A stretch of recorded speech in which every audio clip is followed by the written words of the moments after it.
Assalamualaikum warahmatullahi wabarakatuh. Perkenalkan, nama saya Anissa Tita Saputri Suharno, yang mana pada kesempatan kali ini saya akan mempresentasikan seminar hasil tesis saya yang berjudul Pengaruh Kompleksitas, Pemberdayaan, dan Keterlibatan Terhadap Kesejahteraan, serta Motif sebagai Pemoderasi pada Fenomena Pekerjaan Sampingan, yang dibimbing oleh Ibu RR Turnastiti, MSI, HD. Adapun yang melatar belakangi penelitian saya yaitu terkait dengan fenomena gig economy yang dicirikan di mana platform online memediasi hubungan kerja sementara antara konsumen, pekerja gig, dan organisasi. Di mana dalam gig economy sendiri muncul berbagai jenis pekerjaan, salah satunya yaitu pekerjaan sampingan atau side hustle, di mana pekerjaan yang dilakukan di samping pekerjaan penuh waktu. Di mana pada saat COVID-19 banyak pekerja yang mengalami pengurangan waktu, yang mana menyebabkan bermunculan banyak platform sampingan yang menjadi salah satu solusi untuk karyawan yang ingin menambah penghasilan utama. Namun terlepas dari peningkatannya, karyawan yang memiliki pekerjaan sampingan dianggap dapat berdampak negatif terkait dengan kinerja pekerjaan penuh waktu ataupun pada kesejahteraan, mengingat karyawan itu sendiri memiliki sumber daya terbatas terkait dengan energi waktu, yang mana dalam teori peran hal tersebut dapat uh, dapat memiliki konsekuensi negatif terkait dengan adanya konflik peran akibat dari mengelola berbagai peran, yang mana hal tersebut dikaitkan dengan efek negatifnya terkait dengan kesehatan fisik dan kesejahteraan emosional. Namun di sisi lain, karyawan sendiri dapat dapat menerima manfaat positif terkait dengan adanya akumulasi peran, yaitu dari menduduki berbagai peran kerja yang mana dapat membangkitkan sumber daya berupa pengayaan. Di mana dari penelitian Session et al. Tahun 2021, pekerjaan sampingan sendiri dapat menciptakan peluang. Dalam hal ini memperkaya peran ketika pekerja tersebut merasa mampu membentuk pekerjaan dan konteksnya, yang mana hasil pengayaan peran tersebut berupa hasil yang dinamakan pemberdayaan, di mana pemberdayaan sendiri menjadi sumber daya pribadi yang mana dapat mendorong dalam hal ini perluasan sumber daya, yaitu keterlibatan sampingan, yang mana pada akhirnya keterlibatan sampingan sendiri akan berdampak pada limpahan hasil di luar kerja, yaitu berupa kesejahteraan. Namun, dari penelitian GES tahun 2017 terkait dengan penelitian mengenai hubungan antara kesejahteraan dan pekerjaan ini mengalami peningkatan. Namun, penelitian belum sepenuhnya dalam mengeksplorasi hubungan antara peran, identitas, dan kesejahteraan.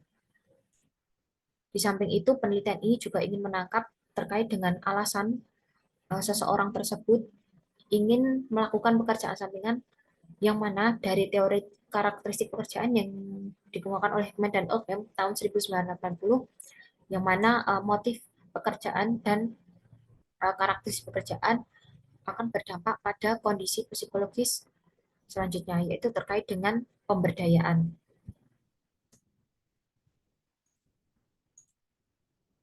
Selanjutnya, dari rumusan masalah, yaitu yang pertama terkait adanya temuan yang beragam terkait adanya pemegang pekerjaan ganda pada dan kesejahteraan, yang mana dalam hal ini membuat peneliti sulit menjelaskan terkait pentingnya pemulihan kerja. Terkait hal tersebut yaitu apakah pekerja sampingan ini dapat mengarah pada pengayaan peran atau justru malah menjadi konflik peran, sehingga penting dalam melihat apakah karyawan yang melakukan pekerjaan sampingan itu mengalami pengayaan peran atau justru malah penipisan terkait dengan konflik peran. Kemudian yang kedua terkait dengan motivasi, yaitu penelitian dari Champion 2012, Handicap 2015, 2017, dan Rafael tahun 90 mengungkapkan bahwasanya peneliti belum menguji secara langsung bagaimana motivasi ini berhubungan dengan hasil terkait dengan penipisan atau pengayaan pada pemegang pekerjaan ganda. Kemudian yang kedua terkait dengan hubungan antara pemberdayaan psikologis dan keterlibatan perlu dipelajari lebih lanjut menggunakan pemberdayaan psikologis sebagai konstruksi multidimensi yang mana uh, pemberdayaan psikologi sendiri mencakup adanya 4 dimensi, yaitu adanya makna, penentuan diri sendiri, kompetensi diri, dan dampak. Kemudian selanjutnya terkait dengan penelitian keterlibatan kerja, yaitu adanya limpahan hasil kerja di luar pekerjaan, terutama mengacu pada perspektif penipisan dan dampak negatifnya, yang mana telah dilakukan pada penelitian dari konflik pekerjaan, keluarga, dan stres.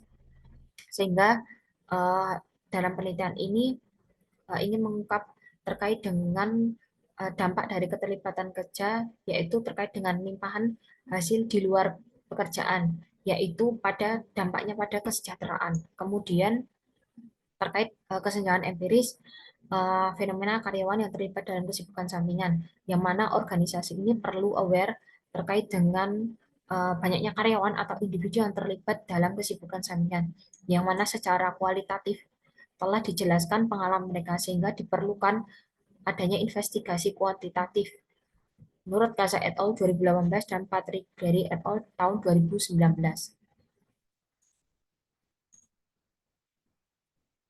Kemudian eh, penelitian ini menggunakan dua teori, yaitu teori karakteristik pekerjaan terkait dengan 5 karakteristik pekerjaan yang meningkatkan kemampuan motivasi pekerjaan dan secara pasti mempengaruhi hasil kerja.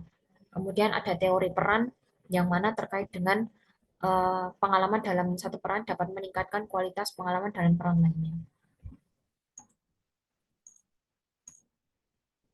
Kemudian dari model penelitian ini ada 4 hipotesis yang diusulkan.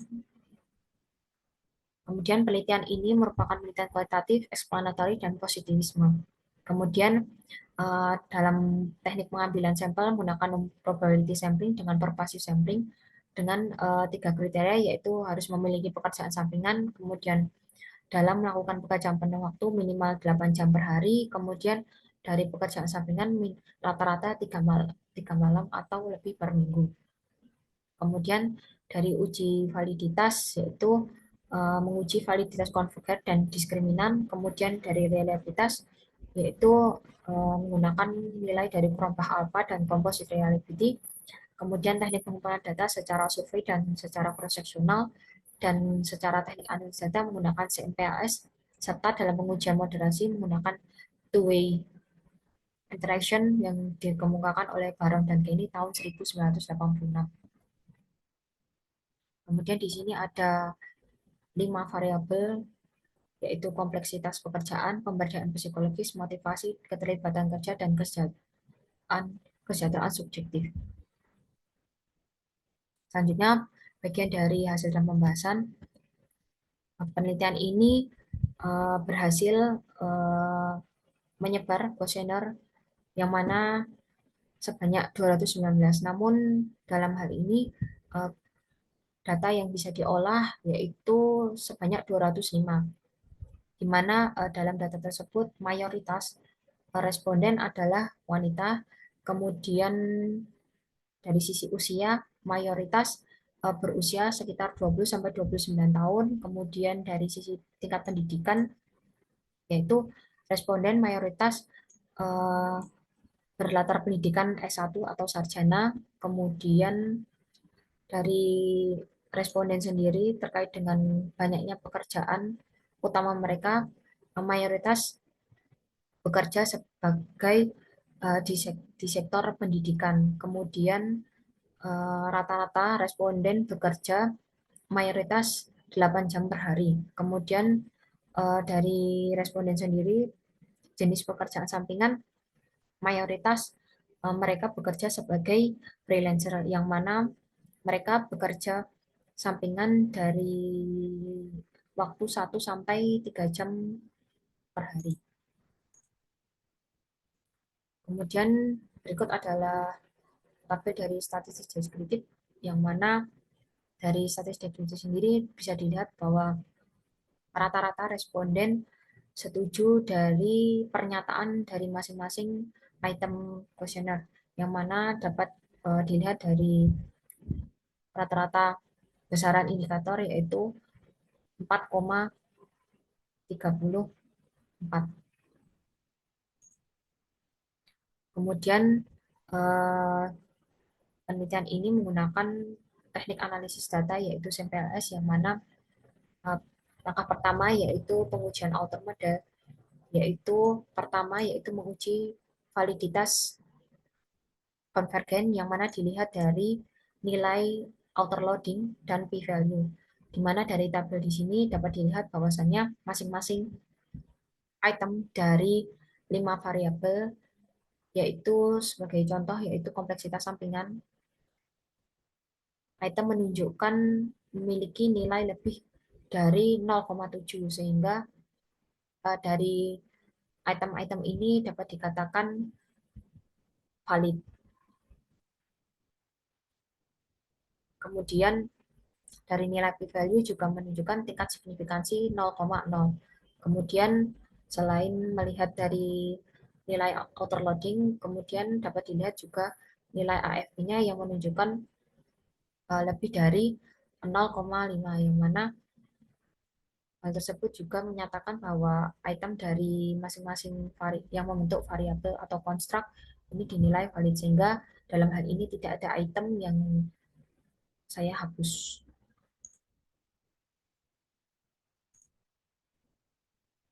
Kemudian uji validitas diskriminan, yang mana ada dua, yaitu terkait yaitu uji fasilitas diskriminan Fornalaker, mana di sini membandingkan terkait dengan uh, nilai bagaimana korelasinya item yang membentuk konstruksinya.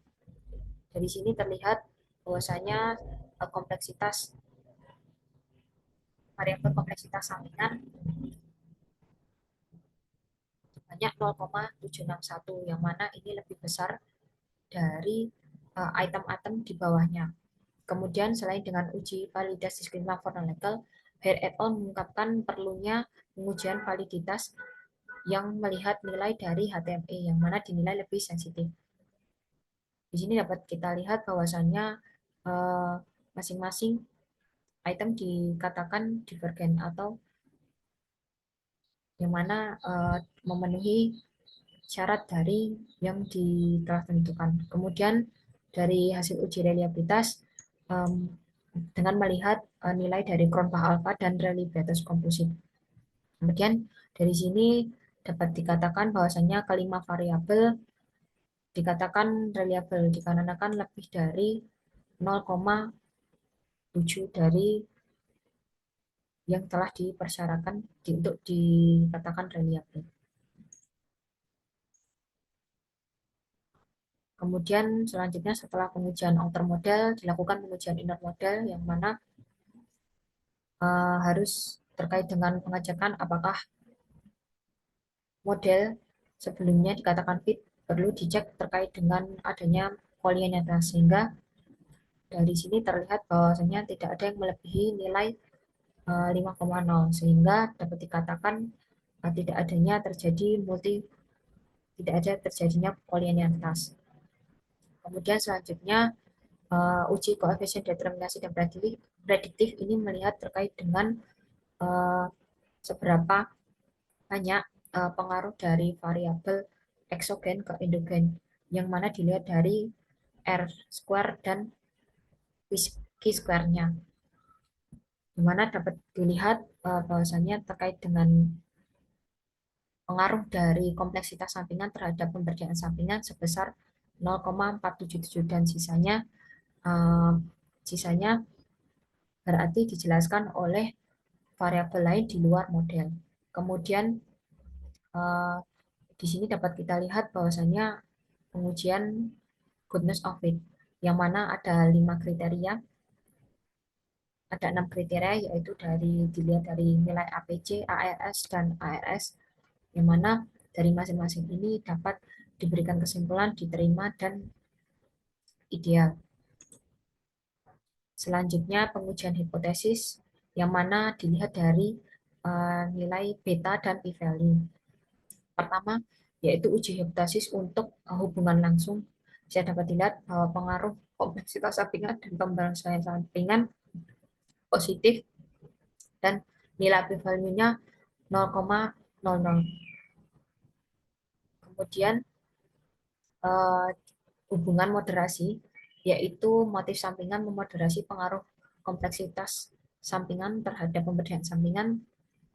Ini dapat dinyatakan tidak terdukung dikarenakan nilai p-value-nya yaitu negatif 0,023, sehingga dari hipotesis yang di yang di yang diusung, yaitu ada 4 hipotesis, hanya 3 hipotesis yang didukung, mana hipotesis 2 terkait dengan hubungan positif antara kompleksitas sampingan dan pemberdayaan sampingan dimoderasi oleh motif sampingan ini tidak terdukung.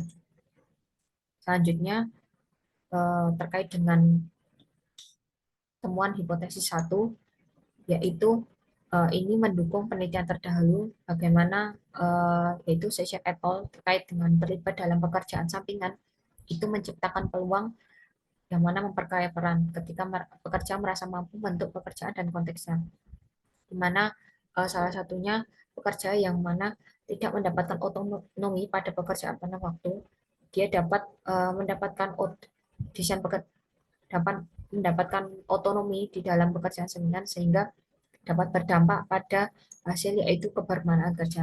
Sehingga temuan ini juga mengkonfirmasi teori karakteristik pekerjaan. Selanjutnya terkait hipotesis 2, yaitu motif sendiri merupakan keinginan individu dalam mencapai hasil yang diinginkan. Di mana dalam hipotesis 2 ini tidak terdukung, yang mana dapat dikatakan bahwa uh, karyawan ini memiliki motif yang lemah sehingga karyawan individu tersebut gagal dalam memberikan respon yang positif terkait pekerjaan yang memperkaya, sehingga menurut Loher et al. Dan Spector ini dikemukakan bahwa mungkin ada faktor lain yang mana dapat memoderasi pengaruh karakteristik pekerjaan dan hasil respon afektif dan dalam hal perilaku. Kemudian dari hipotesis 3 ini mendukung penelitian sebelumnya, yaitu terkait aktivitas kerja yang bermakna berdampak terhadap keterlibatan motivasi dan kinerja. Kemudian ini juga mengkonfirmasi teori pengayaan peran yang terkait dengan efek menguntungkan dari sumber daya psikologis yang mana ditransfer antar domain peran. Yang mana dalam hal ini uh, pemberdayaan psikologis berdampak positif terhadap keterlibatan. Kemudian terkait dengan hipotesis 4, yang mana ini mendukung penelitian terdahulu, yaitu melakukan sesuatu yang mana berbeda dari pekerjaan utama dapat menciptakan makna, kemudian memperkaya pengalaman kerja secara keseluruhan, yang mana dapat digunakan antara lain istirahat, kemudian pemulihan di antara pekerjaan. Yang mana hipotesis 4 ini juga um, dapat dikatakan mengkonfirmasi teori pengayaan peran terkait dengan menduduki berbagai peran ini dapat berdampak positif terkait dengan sumber daya, yaitu berupa pengayaan.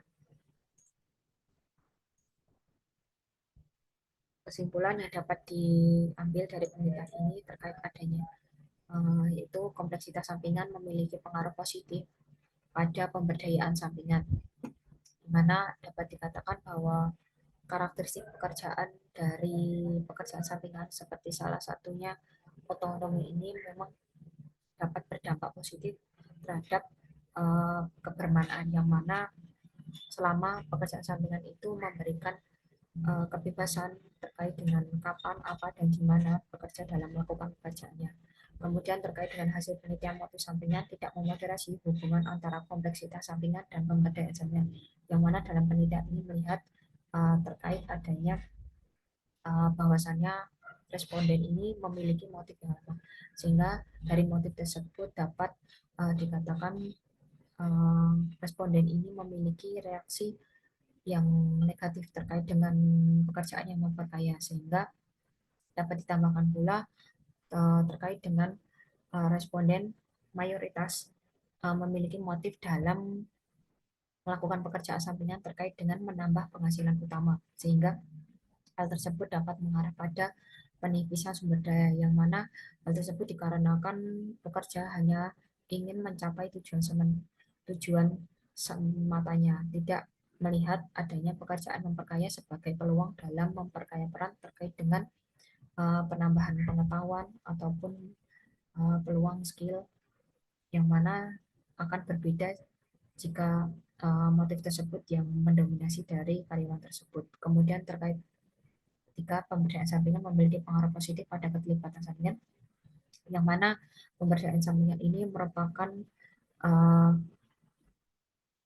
pemberdayaan sampingan ini melibatkan reaksi yang positif terkait dengan energi positif, yang mana bisa menjadi sebuah sumber daya pribadi yang nama dapat diperluas dari individu tersebut, yang mana dapat mendorong adanya perilaku seperti keterlibatan sampingan.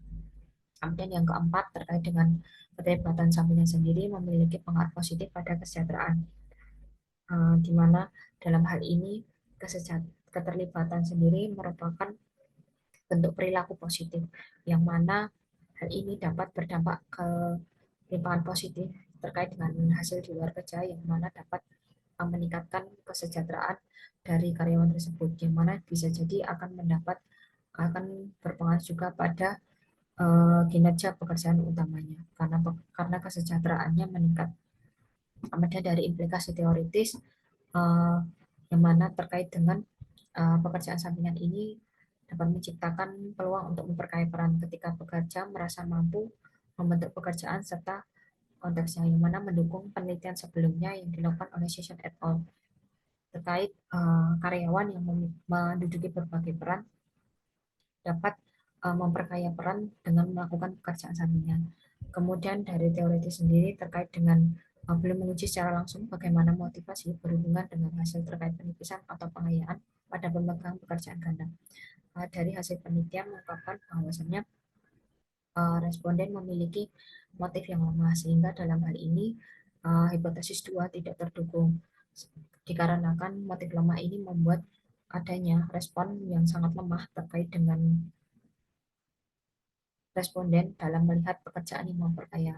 Kemudian terkait dengan penipisan atau pengayaan di sini, terkait hal tersebut, responden sama sekali hanya melihat motif pekerjaan sampingan untuk menambah penghasilan utama, sehingga hal tersebut dapat mengarah pada hasil seperti penipisan sumber daya, dikarenakan karyawan karyawan atau individu tersebut hanya ingin menggunakan pekerjaan sampingan sebagai alat untuk mencapai tujuannya. Berbeda jikalau individu tersebut melihat atau memiliki motif dalam hal ini untuk menambah pengetahuan atau ingin meningkatkan keterampilan pada hal-hal baru pada pekerjaan sampingan. Kemudian penelitian ini juga berkontribusi terkait dengan hasil limpahan di luar jam kerja, yaitu terkait kesejahteraan, dikarenakan penelitian sebelumnya mengungkapkan keterlibatan kerja ini sudah dilakukan pada limpahan hasil kerja di luar, yaitu terkait dengan penelitian mengenai limpahan secara keluarga ke pekerjaan yang lebih mengacu pada konflik pekerjaan keluarga, sehingga penelitian ini berkontribusi pada limpahan positif pengayaan peran di luar jam kerja, yaitu kepada kesejahteraan. Kemudian dari sisi implikasi praktisnya terkait dengan manajer ini dapat lebih memandang positif terkait karyawan yang memiliki pekerjaan sampingan, di mana hal tersebut merupakan pemanfaatan waktu di luar pekerjaan, di mana pekerjaan sampingan ini dapat bisa meningkatkan kesejahteraan, yang mana jika pekerja merasa kesejahteraannya baik, maka itu dapat berdampak pada kinerja pekerjaan utamanya yang lebih baik. Kemudian yang terakhir terkait keterbatasan dan saran penelitian, di mana penelitian ini dalam pengambilan sampel menggunakan teknik purposive sampling, yang mana dilakukan secara cross-sectional, sehingga penelitian selanjutnya dapat melakukan teknik pengambilan sampel dengan menggunakan snowball sampling. Kemudian yang kedua terkait penelitian kuesioner ini, responden mengisi kuesioner secara self-administered, di mana rawan menimbulkan bias, sehingga untuk penelitian selanjutnya diharapkan bisa mengumpulkan data melalui wawancara atau penelitian secara kualitatif yang mana hasil informasi dapat lebih akurat dan lebih jelas. Sekian dari saya. Mohon maaf apabila masih banyak kekurangan. Semoga dari apa yang saya paparkan dapat bermanfaat. Wassalamualaikum warahmatullahi wabarakatuh.